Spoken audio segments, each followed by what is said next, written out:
በ2013 ዓ.ም ዕለቱም የልደት በዓል ማግስት ነበር። ወራሪ ኃይሎች በሌሎች የትግራይ አካባቢዎች ሲያደርጉት የነበረውን አሰቃቂ ጭፍጨፋ በማስቀጠል ተራው የደረሳት ቦራም የደም ምድር ያደረጉበት ጥቁር ቀን። በዚህ ዕለት በቦራ ወረዳ በመቶዎች የሚቆጠሩ ንጹሃን በአንዲት ጀንበር በጅምላ የተጨፈጨፉበት ዕለት ነው። በወቅቱ የገና በዓልን ለማክበር ከተለያዩ አካባቢዎች ቤተሰቦቻቸው ጋር የሄዱ እንግዶችና የአካባቢው ገበሬዎች የዚህ አሰቃቂ ጭፍጨፋ ሰለባ እንደነበሩም ቤተሰቦቻቸው ይገልጻሉ። ራዊት ሞጽዩ ሁለቱም ቲቃሽት ዲያቆን ኮኪው ሰራዊቶቹ መጥተው ሁለቱን ቄስና ዲያቆን ልጆችን እያሯሯጡ ይዘዋቸው ሄዱ። እኔና ባለቤቴም ተከተለናቸው ሄድን። ከዛም ኩምባ የሚባል ቦታ ሲደርሱ ልጆቼን ገደሉብኝ። ባርገዛይ ካውደማ ሰብህ መረሳይ ልባል ትሽፈር ወደዩ ወኽረ ወደይ ባለቤቴና ስቡህ መረሳ የሚባል የበኩር ልጄ እንዲሁም ሌላኛውም ካልአይ ተክለ የሚባሉና አራተኛውም መምህር እንባዬ በርሀ ይባላል።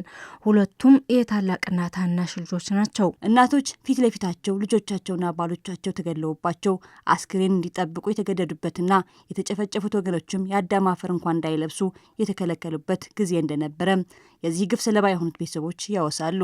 አማኸል ፀሐይ አማኸል ቁሪ ከቁቦሩ በፀሐይ በንፋስ ልጆቻችን የአዳም አፈር እንኳን እንዳይለብሱ በፀሐይና በንፋስ ነው ተጥለው የሰነበቱት። ወደ ቋህጤታ ለበኸው ዒለ መሸት ከቆር ለይኩል በግፍ የተገደሉት ልጄና ባለቤቴ የሚፈሰውን ደማቸው ላይ አመድ እያፈሰስኩ ስጠብቁዬ አቃብሮኝ ልል ሲሄድ እነሱም እሾህ ላይ አደራርበው ገደሏቸው። ደይ ዋይ ካው ጎዞ ታህታዩ ልጄ ቤቱ ታች ነው። ወላጆቹን ለመጠየቅ ብሎ ነበር የመጣው።